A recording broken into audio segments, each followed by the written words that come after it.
ভালো লাগে না। রোজ রোজ হয় দুবেলা পান্তা খাও, না হয় কচু খাও। তোমার ওই মোটা মাথায় তো আর ভালো বুদ্ধি বের হবে না। কি রে শেফালি, তাড়াতাড়ি দরজা খোল, সর্বনাশ হয়ে গেছে। এ কি, পুলিশ কোথা থেকে আসলো? বউ, আমরা তো ধরা খেয়ে গেলাম। এ কি মা, কালকের ডাল আর এক মুঠ পান্তা মা? আমার পেটে তো এখন অনেক খিদে, এ কটা ভাত খাবো নাকি? খাবার সামনে রেখে খাবারের নিন্দা করতে নেই, এগুলোই খেয়ে নে। তোর বাবা তো একটা দোকান দিয়েছে, দেখবি এক সময় আমাদের সমস্ত দুঃখ কষ্ট কেটে যাবে। ভালো লাগে না। রোজ রোজ হয় দুবেলা পান্তা খাও, না হয় কচু খাও। আমারও তো ইচ্ছে হয় একটু মাছ মাংস খেতে। সব সময় তো খাই খাই আসে কোথা থেকে তোর? হ্যাঁ, এখন তো দুবেলা খাবার খেতে পারছিস, কদিন আগে তো সেটাও জুটতো না। মুখ বুজে খেয়ে নে। আহ বউ, ছেলেটাকে এভাবে বকছো কেন? ও ছোট মানুষ, ওর তো কোনো দোষ নেই। দোষ তো আমার, যে কিনা বউ বাচ্চাকে ভালোভাবে খাওয়াতেও পারে না। বাবা, তুমি দুঃখ করো না। আমি আর কখনো খাবারের জন্য বায়না করব না। যখন যেটা খেতে দেবে তখন সেটাই খাবো। বউ, তুমি কটা মুখে দাও, এভাবে সামনে দাঁড়িয়ে আছো কেন? বসে কটা খেয়ে নাও। আমার পেটে খিদে নেই, তুমি তো জানো সকালে একটু পানি খাবার খেলে আমার পেট ভরে যায়। হ্যাঁ, সেটা তো খুব ভালো করে জানি। এই সংসারে এসে তুমি কত কিছু ত্যাগ স্বীকার করলে। তোমার মতো এত ভালো একটা বউ পেয়ে আমি নিজেকে খুব ভাগ্যবান মনে করি। সেসব কথা বাদ দাও, দোকানটার কি অবস্থা? বেচা কেনা নাকি বেড়েছে? এখন তো একটু দেখছি ভালো, আস্তে আস্তে হবে। সবে নতুন দোকান দিলাম, সময় তো একটু লাগবেই। আমাদের সমস্ত পুঁজি ওই দোকানে বসানো, জানি না আল্লাহ কপালে কি রেখেছেন। তবে যাই হোক, আমাদের সাথে মন্দ যেন না হয়। কিছু বুঝলে বলো তো? এটাই যে এবার ওরা আমাদের থেকে ধনী হয়ে যাবে। যে করে হোক এদের আমাদের থেকে ধনী হতে দেওয়া চলবে না।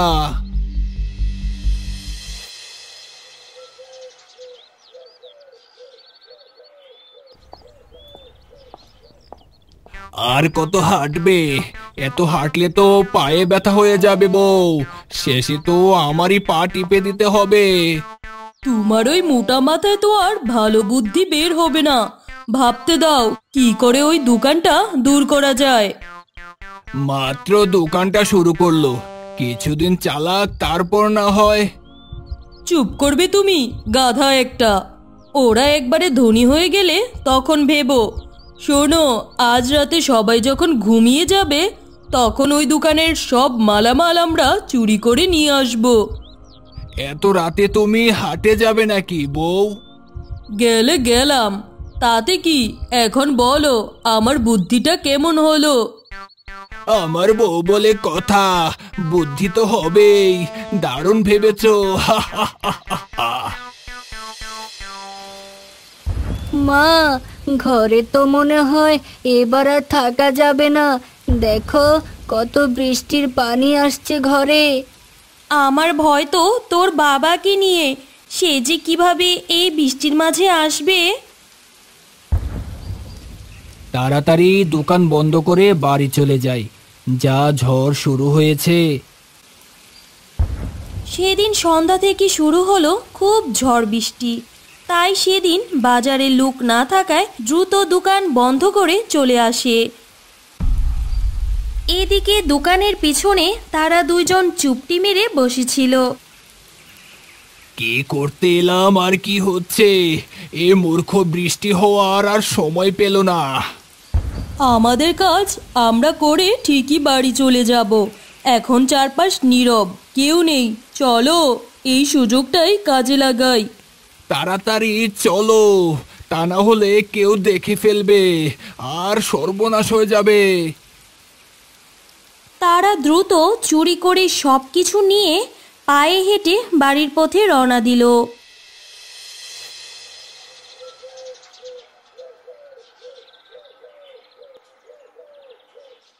কি রে শেফালি, তাড়াতাড়ি দরজা খোল, সর্বনাশ হয়ে গেছে।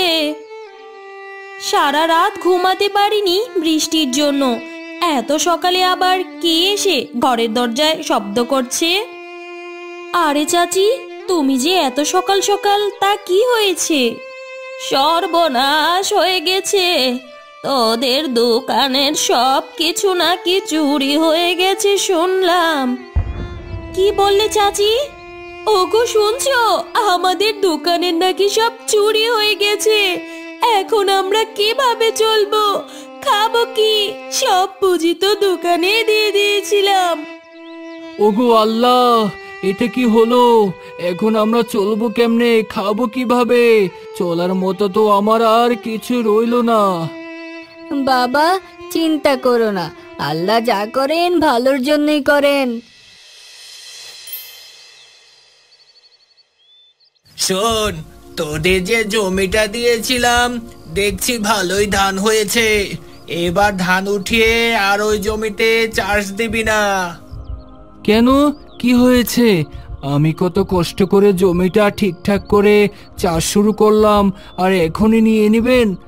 তোদের এত কথা শুনতে পারবো না, গরিব কোথাকার। আমাদের যা বলার বলে দিয়েছি।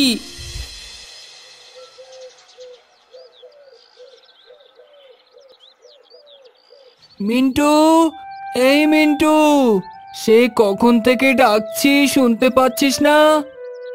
বাবা, তুমি এত তাড়াতাড়ি চলে এলে যে, কোনো সমস্যা হয়েছে কি? না, মালিক আর কাজে নেবে না। সে ভাটা বন্ধ করে দিয়ে বিদেশে চলে যাবে। এবার এবার আমাদের কি হবে? আমরা সত্যি সত্যি এবার যে না খেয়ে মরবো। বাবা, তুমি এক কাজ করো, আমাদের যে পুকুরটা আছে, ওই পুকুরের পাড়ে কিছু পেয়ারা গাছ লাগিয়ে দাও। পরে সেই পেয়ারা বিক্রি করে ভালো টাকা পাওয়া যাবে। আরে মিন্টু, তোরে তো বুদ্ধি কোথা থেকে এলো? ওগো, দেখেছো আমাদের ছোট্ট ছেলেটা আজ কত বড় হয়ে গিয়েছে, আর কত বড় বড় কথা শিখেছে। ভালোই তো বলেছে। আচ্ছা দেখি, আজকে কিছু গাছ এনে লাগিয়ে দেব।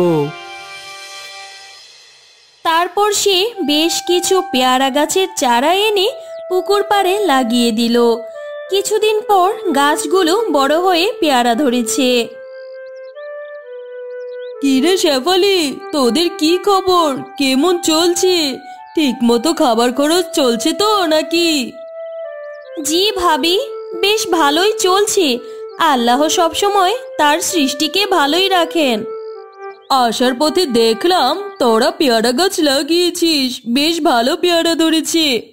সবই আল্লাহর দান, দোয়া করিয়েন আমাদের জন্য, সন্তান নিয়ে যেন ভালোভাবে সংসার চালাতে পারি।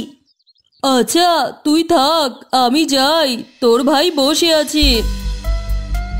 তারপর সে রাস্তা দিয়ে যাচ্ছে আর বলছে, এত পেয়ারা আমি আমার জীবনও দেখিনি। আজকে আমাকে কিছু একটা করতে হবে। ওগো শুনেছো, আমাদের বড় শত্রু আছে যে, ওদের দেখলাম অনেক পেয়ারা গাছ হয়েছে, ভালো টাকা কামাচ্ছে। কিছু একটা করতে হবে, এভাবে চলতে দিতে পারি না। আরে, এটা কি বলছো? তাহলে তো কিছু একটা করতেই হবে। তোমার সেই আগের বুদ্ধিটাই কাজে লাগাতে হবে।